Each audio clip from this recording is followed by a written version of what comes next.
The views, thoughts, and opinions expressed on the Nova Society are those of our guests and panel members and do not represent the views, thoughts, and opinions of any institution any member of the Nova Society is associated with. The material information presented on the Nova Society is for general information purposes only. Reproduction or dissemination for the purpose other than education is prohibited without express written consent of the Nova Society. The following episode was recorded on June 7th, 2024. We'd like to welcome everyone back to the Nova Society, and today we're going to answer another email from a listener who's asking about the potential of conviction of Hunter Biden and what that might mean and how that might be framed by the Republican Party. And that conversation then turns to a discussion on Trumpism, and what is its lasting effects? Is this something that's going to be around forever, or will it eventually peter out? So let's listen in.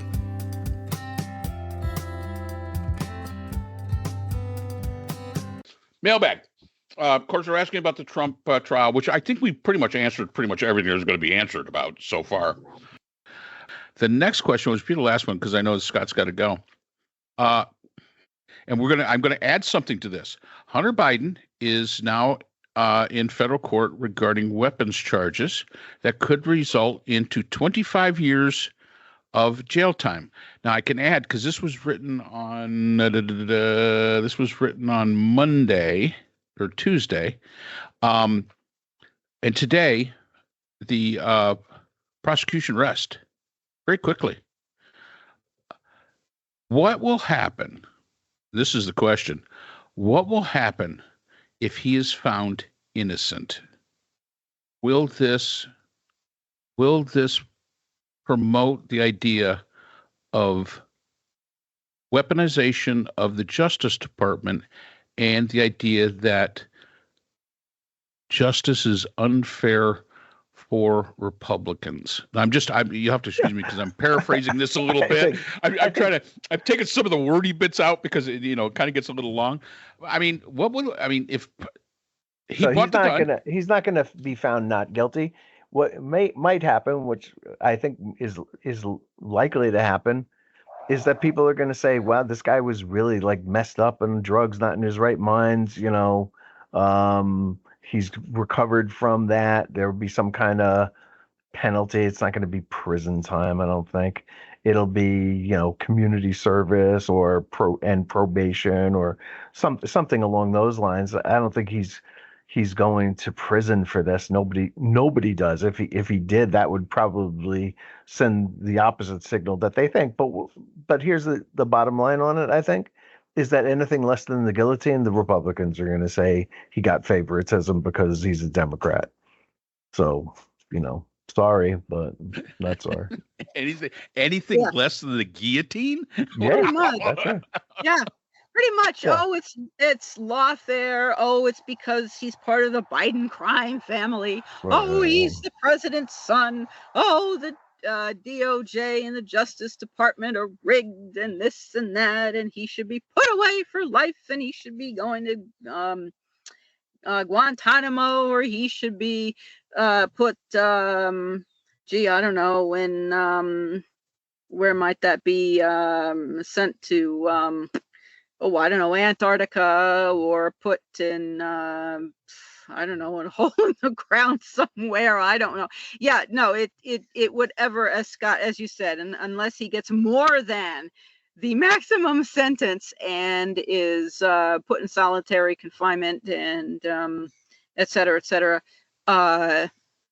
it will be, things are weaponized against us, and favoritism, and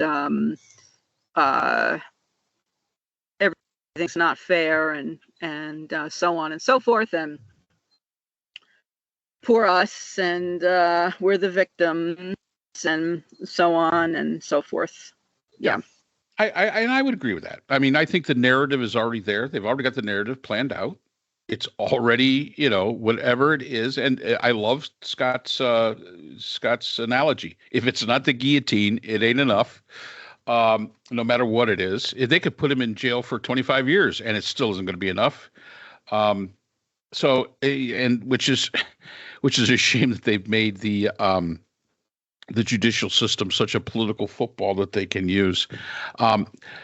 The other part of that question was that, and it really had to do, because this is actually a two-parter, and it had to go back to our comments about the Trump trial. How much longer will the GOP continue to put up with this? Do you believe that if Trump loses the election in 2024, and we all know what everybody's going to say if he does, which, okay, yeah, you're right. Do you think they abandon him? Finally, do you think they'll have had enough and abandon him? Is this No. a question from a listener? This is a question from a listener. I would say no. Some They're people all questions. might. That's why I'm sitting here reading it on the other screen. Okay, I don't know I where would it say came no. from. I mean, some people might, but I would say no. And maybe gradually over time, people might,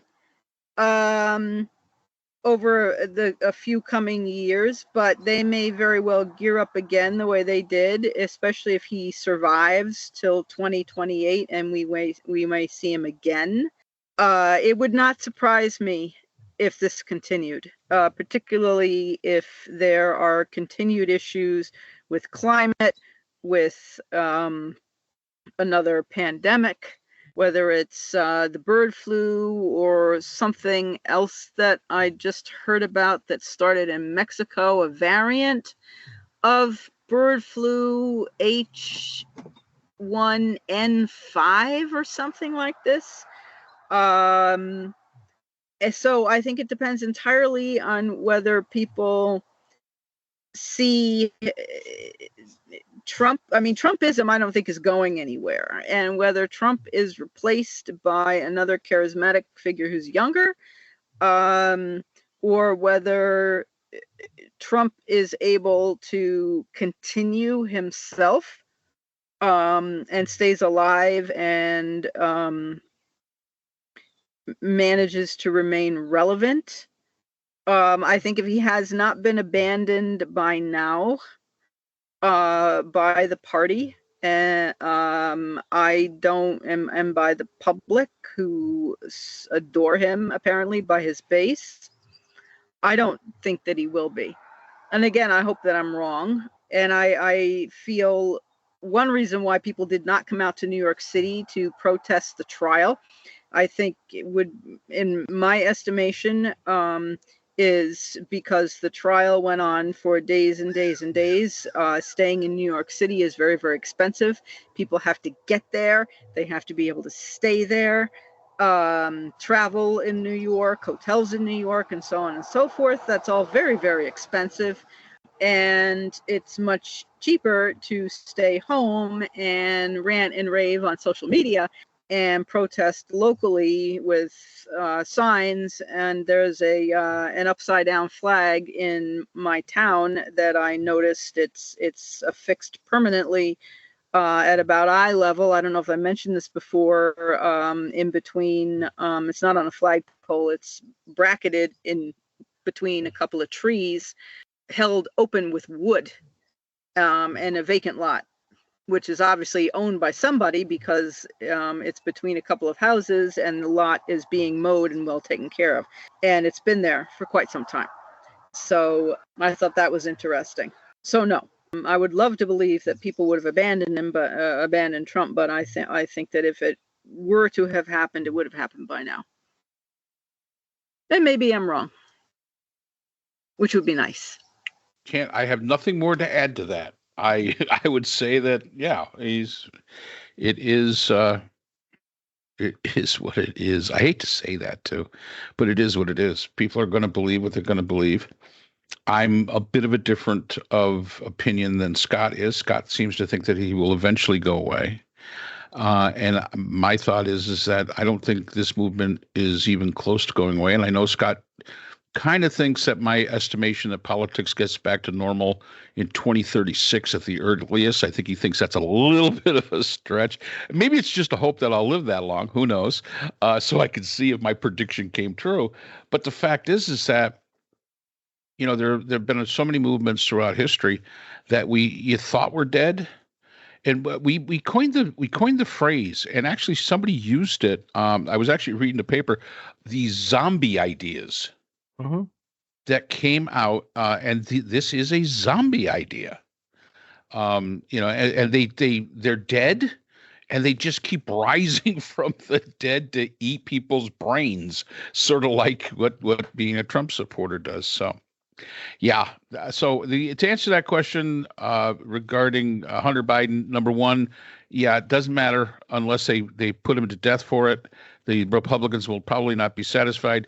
Yes, we already know exactly what Trump's going to say if he loses, and the Republican Party, they just have to either you have to elect a new set of Republicans in there, and please do so, because we definitely need a strong conservative voice to balance out our government. When you've got a two-party system, you have to have two viable, legitimate, sane parties, and it would be really nice if, for a change, we had a very sane party. So, Scott, did you have any thoughts on the most recent question about Trumpism and Trump hanging around? Because I don't know if I interrupted you.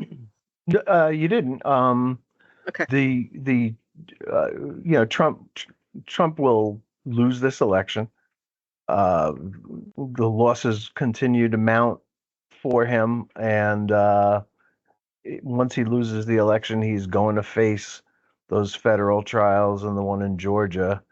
Already, there's a number of states who are going after the fake electors. I think Mark Meadows was being deposed, or whatever they call that. He had a report to Arizona today to accept the fact that he's indicted there, whatever they call that. And that these things are going to continue to move forward. Trump has been very good at avoiding prosecution using legal methods and connections, I guess. Certainly the judge in Florida, the appellate court, I guess, in Georgia, which decided that they're not going to hear this until October to even decide whether this trial can go forward with Fani Willis as the prosecutor, because Trump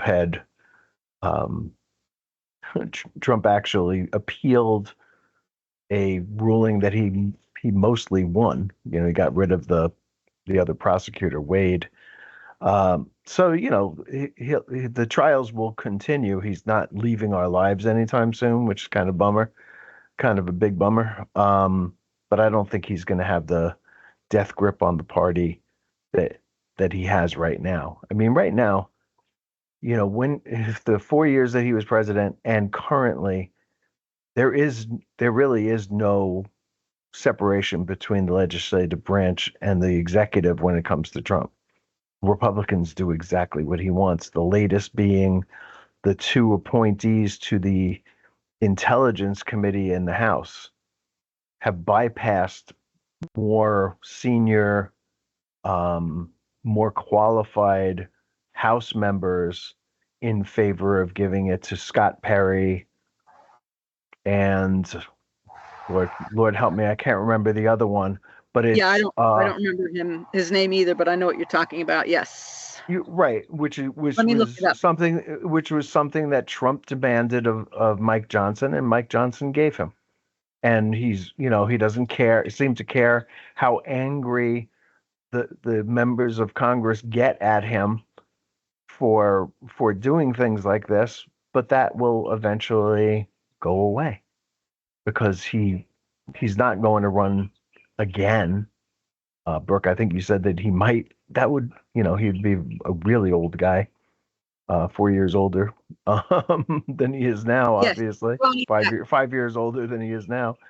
Yeah, I don't think he would care. I don't, if he's still a cult figure, I don't think anybody else would care. Ronnie Jackson is the other guy. Oh, right, Ronnie Jackson, yeah. So, yes. Which means that he's got two sycophants, two allies, two suck-ups on the committee to tell him Yes. what's going on Yeah. around the world, because he may not get intelligence briefings because he's a convicted felon. Yeah, I know. And that is deeply alarming. That, I mean, it Get in line. So much is deeply alarming. I But he know. can't- Well, it's horrifying. Nobody lasts forever. Yeah, well, the country won't last forever. That's what is so horrifying is the putting of an individual before the Constitution and before the United States of America.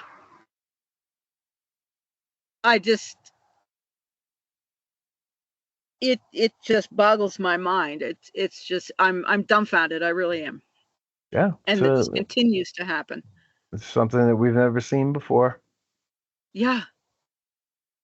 Yeah, and it's not stopping. And it doesn't. And when he says things like, sometimes revenge can be justified, which I believe is a direct quote, guys like David Urban will go out there and try to say, well, he's not really going to do that. He's going to be too busy being president of the United States to seek revenge on anybody. Good Lord. What kind of argument is that? He spent most of his presidency playing golf, not being president. And, but look, again, nobody lasts forever. They're going to get over this. There isn't going to be anybody to replace him. Tom Cotton can't do what he does. Ted Cruz can't do what he does. There's only one Donald Trump, thank goodness. And, he's a human being. He can only last for so long. So that's all the time we have for today's episode. The Nova Society is a production of the Phoenix Research Institute. We'd like to thank our sponsor for this episode, the Journal of Interdisciplinary Conflict Science. The JCIS is an open journal for upcoming scholars. The JCIS is currently accepting article submissions on an ongoing basis. The JCIS is a publication of Nova Works, a scholarly depository at Nova Southeastern University. A link to the journal is in our description. We'd also like to thank our podcast partners, Buzzsprout, who hosts the Nova Society, Audacity, who is our editing partner, and Podkite, who does all of our analytics. We'd also like to thank iHeartRadio, where people get their music and podcasts, Apple iTunes, the largest source for music and podcasts on the internet, Spotify, the most popular source for the Nova Society. The Nova Society is available on all these and other quality platforms mentioned in our description. We'd also like to thank our listeners. Without you, the Nova Society would not be possible. If you have a comment, a question, or would like to be a guest on the Nova Society, we can be reached at nova.society.podcast@gmail.com. Always remember, the power of society is knowledge. So for Dr. Scott Gershwer, Dr. Brooklyn Ann Weldon, Dr. Priscilla Hobbs, and all of us here at the Nova Society, I'm Dr. Mark Bound. Be well, and we hope to see you again next time.